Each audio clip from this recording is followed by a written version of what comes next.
This is great-grandmother's ancient mortar. And this is what she used to pound things up in. And it just took hours and hours and lots of elbow grease, and she worked up a great appetite.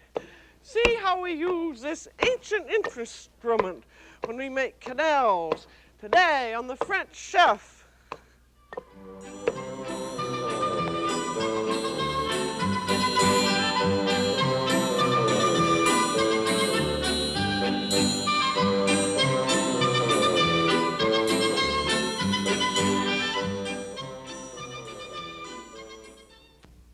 The French chef is made possible by a grant from the Polaroid Corporation and by a grant from Hills Brothers Coffee Incorporated.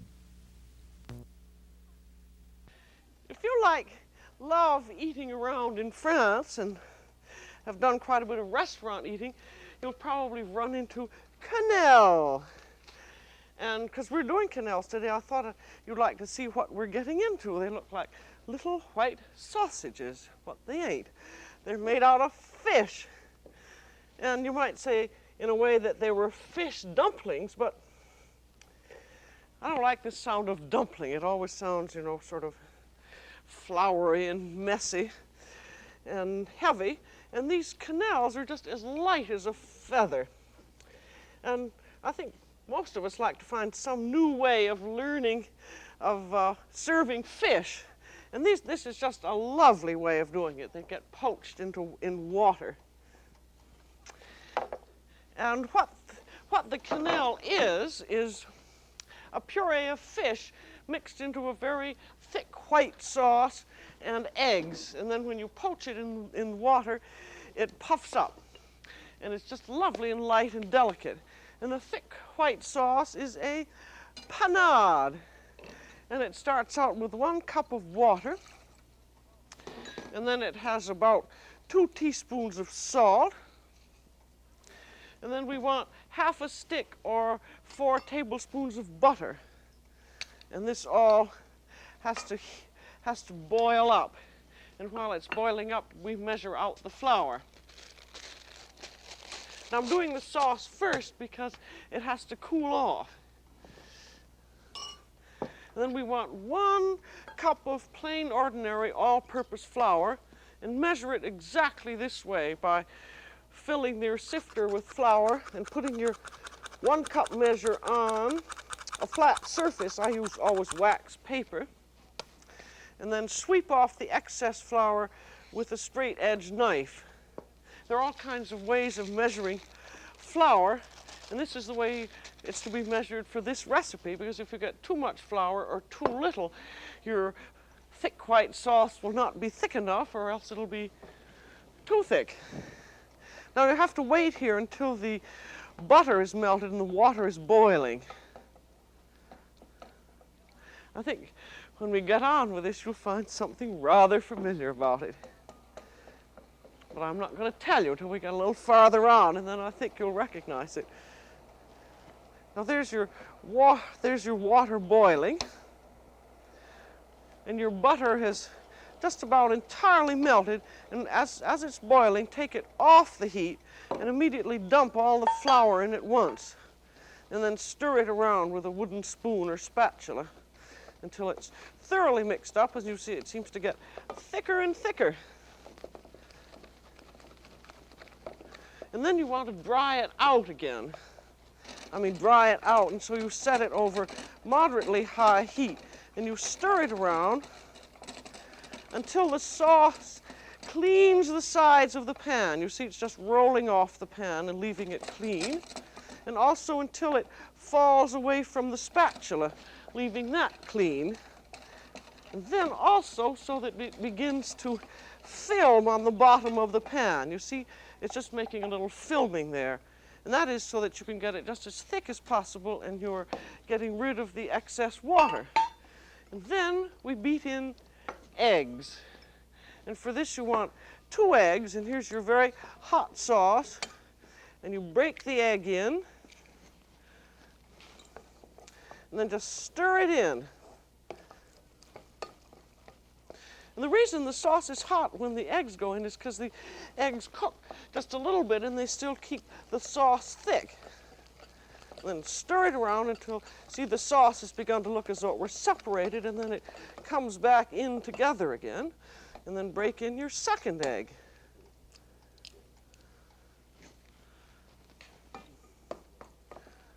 And then stir that in. And I think you are now beginning to recognize this is our old friend poaching, with which you make cream puffs.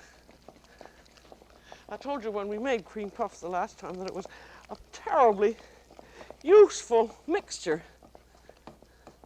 Now that has absorbed, and then after the 2 eggs have gone in, you want 2 egg whites, or 1/4 of a cup. And this you add a little bit at a time, remembering always that you're trying to keep your panade mixture stiff. You see that goes in a little bit slowly, and then beat it up hard. And it's supposed to hold well onto the spoon. I think we can put in a little tiny bit more. In other words, I'll put in just about another teaspoon of egg white.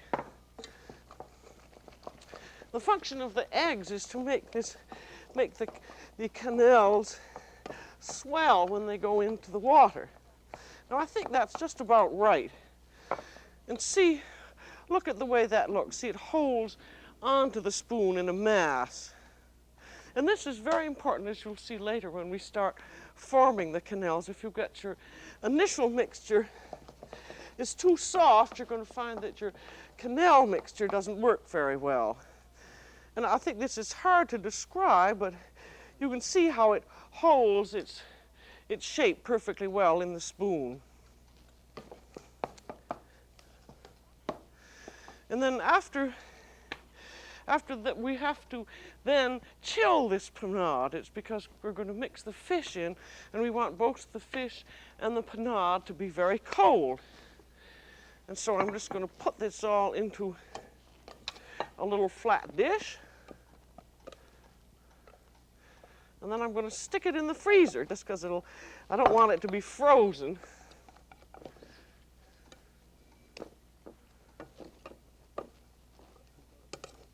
Now this panade is different from a poaching in that the poaching you use exactly the same proportions, 1 cup of water and 1 cup of flour. But with this panade we only use half a stick or 4 tablespoons of butter. And in the poaching for cream puffs you use twice as much butter. And in this one we use only 2 eggs and not quite 2 whites. And in the regular poaching, you use 4 whole eggs. So in other words, it's really just about the same thing, except with slightly different proportions. And I'm going to put this into the freezer. And this is just for a quick chill. Ideally, you probably leave it 20 minutes, and I forgot to bring my fish.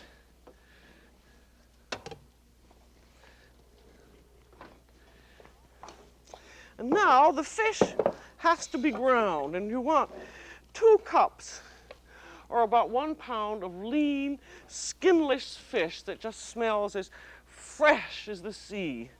And this should be lean, white, skinless fish. And then, the first time I did quenelles was in Paris with my old chef Bugnard.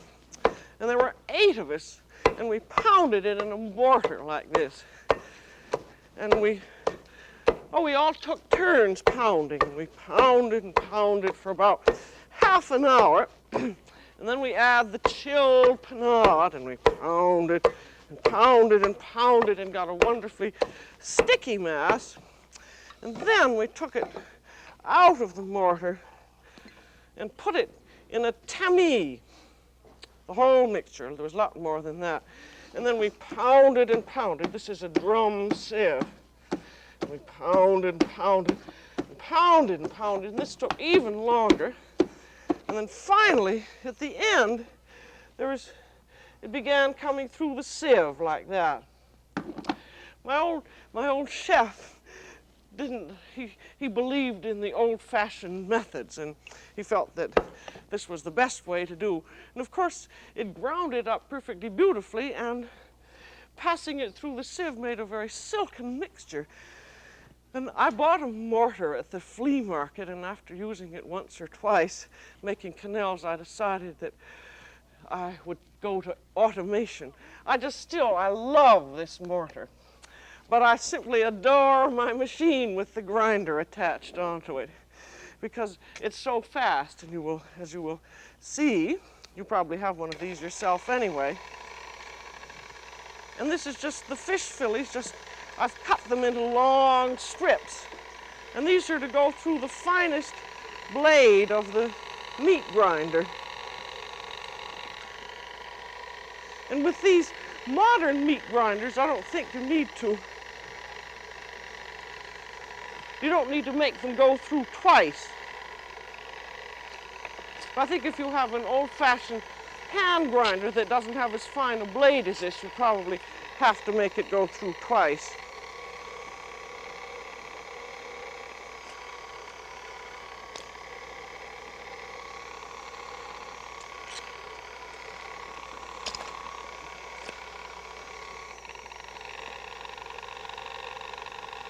There. Now there are, I think sometimes some meat markets will grind fish for you if you ask them. And I've tried it in the blender, and it really doesn't do very well. I think I've started making this go too fast just to show off, so it isn't coming out as well as it should, but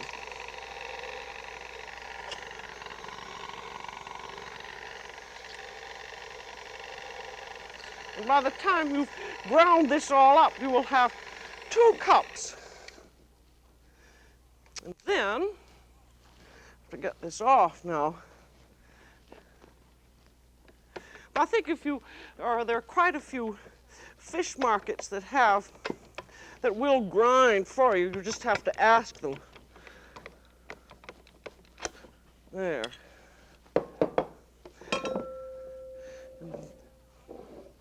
And now we want to add the panade to the fish. So I'm going to get that out of the freezer. I'll leave that off and make sure this is well attached.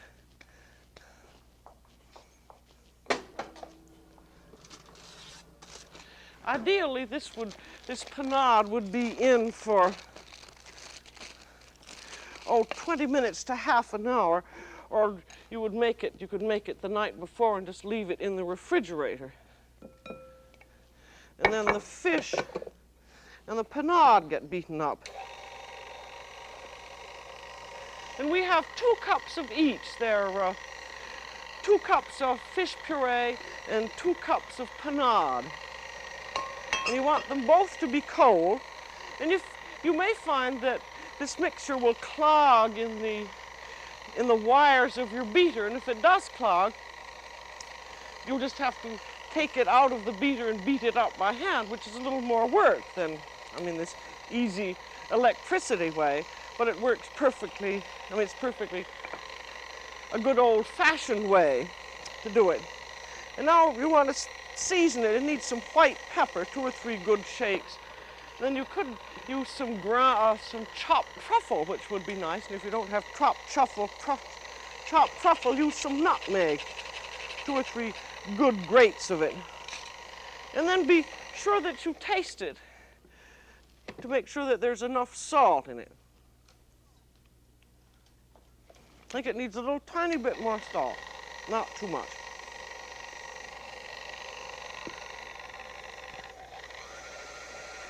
And be sure that you let it beat quite well, because the beating gives more body to the fish. And probably beat it about a good minute, as long as possible. And be sure to have your mixture just as cold as possible, and you'll see why in a minute.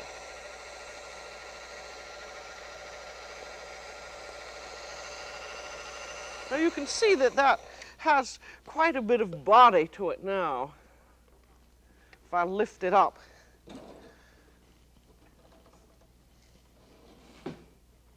See that holes in the spatula? This is all a very important part of it, that it does hold. And then, after it's had its beating, you then want to add your cream. And this is chilled, heavy cream. And you can add from 2 to 8 tablespoons, but you add it just at a little bit at a time. Just about a tablespoon, and then beat it. And then add just a little bit more and beat it. And now we come to the important part of how much cream you can add, and that depends entirely on what kind of fish you have. In France, they make quenelles de brochet. That means pike. And pike, as you know, has a tremendous amount of bones, more bones than a shad, really. And that's one reason they grind it up in the mortar and then pass it through a sieve, because then they can't get the bones out any other way. But the fish has a lovely, delicate taste, but it has what they call, in culinary terms, a gelatinous quality. In other words, it's close-grained. And if you can't get pike, which is unusual, and the French use conger eel, and that's very difficult to get here, I found a very good substitute is halibut, because that's a firm, close fish, and particularly baby halibut. Or you can use, what I've used today is a combination of cusk and gray sole. But the main thing is try and get a lean fish that doesn't all flake apart, not like a flimsy type of flounder. But you want a fish that has a lovely, delicate taste, and be sure it smells fresh. Now I'm going to add just a little bit more cream.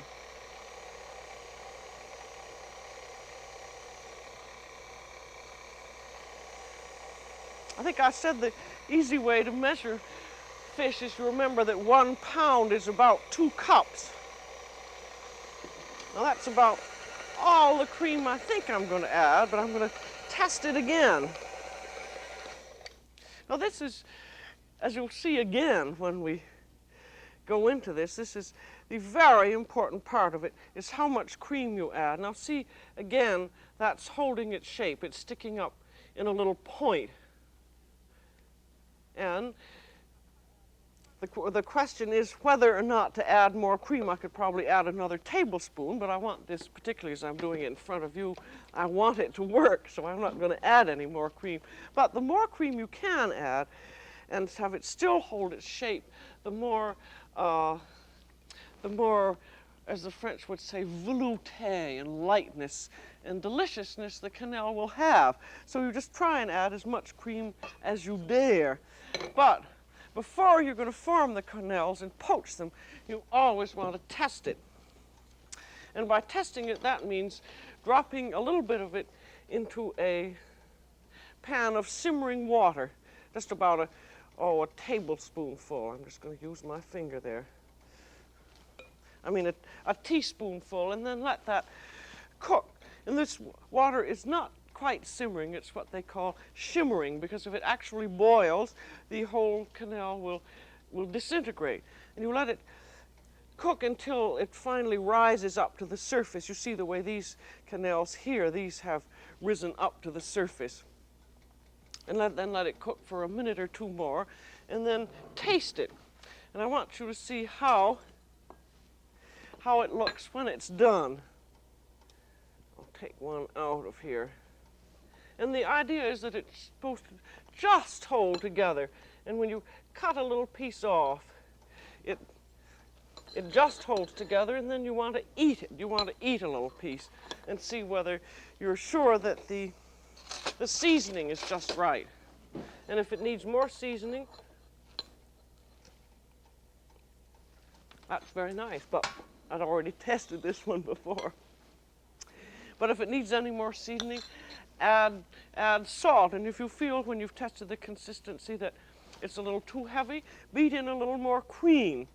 But remember, if you add too much cream, it's going to disintegrate. But you still, all is not lost if it has disintegrated, because you can always turn it into a mousse. If that happens, simply pack it into a buttered souffle mold and bake it in a pan of water in the oven, and you'll have something delicious. So, in other words, in making the quenelle, you haven't lost anyway. Now, of the two ways of folding them, of forming them, you can do it either rolling it into cylinders. Just take out some, and it's a little messy because it gets all over your hands, and you have a lightly floured board. You can make them any size you want, usually about 2 inches by 1 inch. But this method is very easy, and I think possibly it's a little more secure if you found that you had a mixture that wasn't quite stiff enough. When you poached it, if you rolled it then in the flour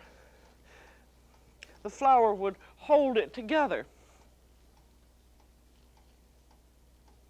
And then this goes into the water.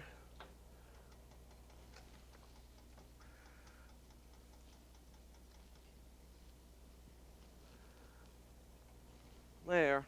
And now the other way of doing it is by forming it with 2 spoons, and this is the most delicate way of doing it. And I think it's rather fun, too. It doesn't make as smooth and round a quenelle.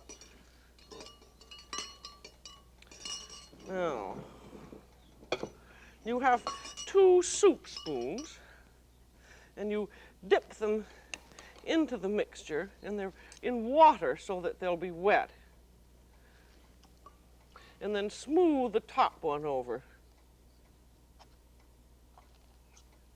And then in that goes into your water.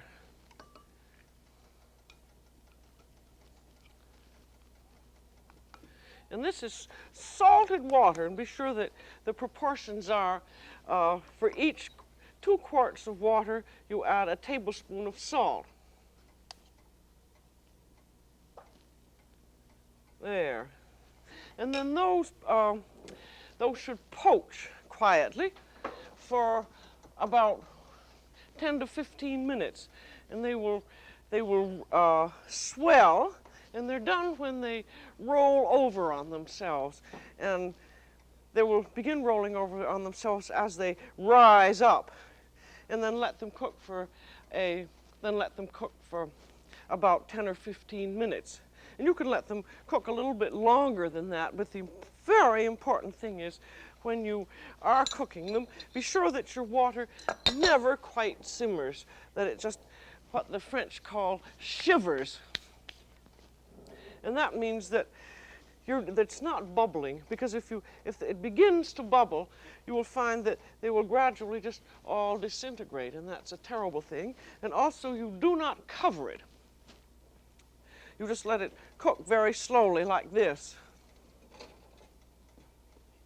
And I think those are the main points in making the quenelle is make sure that your initial panade is fairly stiff and have it as cold as possible, and that you have equal quantities of panade and of fish. And then be very, very careful when you're adding your cream, and be sure and test in barely simmering water before you form and poach them, and just be very careful, keeping your eye on, because sometimes you'll be off and doing something else, and you'll come back into your horror, your water is bubbling up, and you see that your quenelles have begun to disintegrate, which is too bad. Now I have some that are done and some that aren't done. And with these, you can poach them way ahead of time, if you like, and just have a towel and drain them. And then place them on a buttered serving dish. And you can freeze them or refrigerate them. And if you want to reheat them, you would just put them on your buttered serving dish and then cover them with foil and put them in a 200 or about a 300-degree oven, just until they were warmed through. And then you can serve them any way you wish. I think I put in a non-done quenelle there. I'm going to take that out. That's from talking too much. There. And now I'm going to serve them in a rather elaborate way. You can just cover them with a cheese sauce and bake them in the oven, or put them on a bed of spinach. But what I'm going to do is put some poached oysters in the middle. This is going to be garniture à la Normande, which always includes oysters And I'm going to put some shrimp around on the side. The nice thing about it is you can get the quenelles all done ahead of time, and you can get your garniture done ahead of time, and then reheat just before serving. And there are the shrimps. And in France, you would use écrevisses. And then have a nice sauce over. You could use a hollandaise sauce, or you could use our old friend, the velouté, and just put the sauce over. And this has a little flavoring of mushrooms and a little fish stock. It's the same lovely old velouté that we've done so often, and we find it in so many different guises.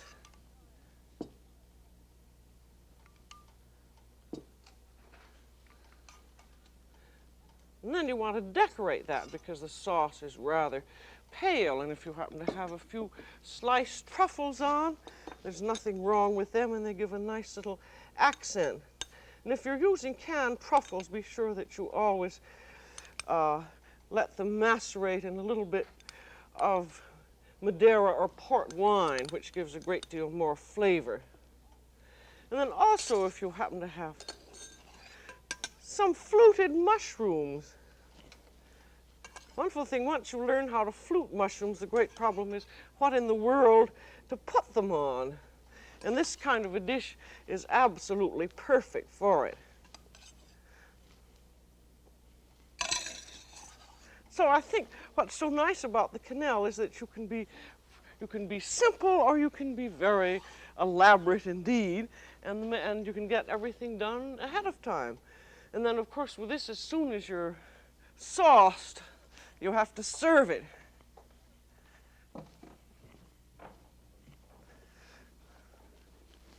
And it's an extremely nice dish as the first course for a luncheon.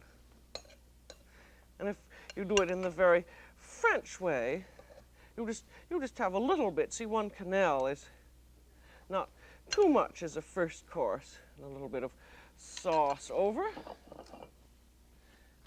And that makes a lovely first course. It could also be a main course. And again, if you wanted to be very French, if you were serving it as a main course, you really wouldn't serve anything else with it except French bread.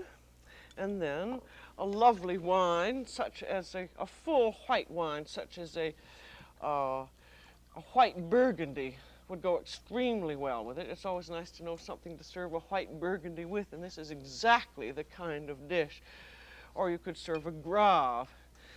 And so I think that you're going to enjoy these quenelles because it's a really lovely way to serve fish, because they're so light. It's really like a free-flowing souffle, and you can be either simple or elaborate. And now that we all know we aren't stuck with grandmother's mortar, it's just a cinch to make quenelle à la française. So that's all for today on The French Chef. This is Julia Child. Bon appétit. The French Chef has been made possible by a grant from Hills Brothers Coffee Incorporated and by a grant from the Polaroid Corporation.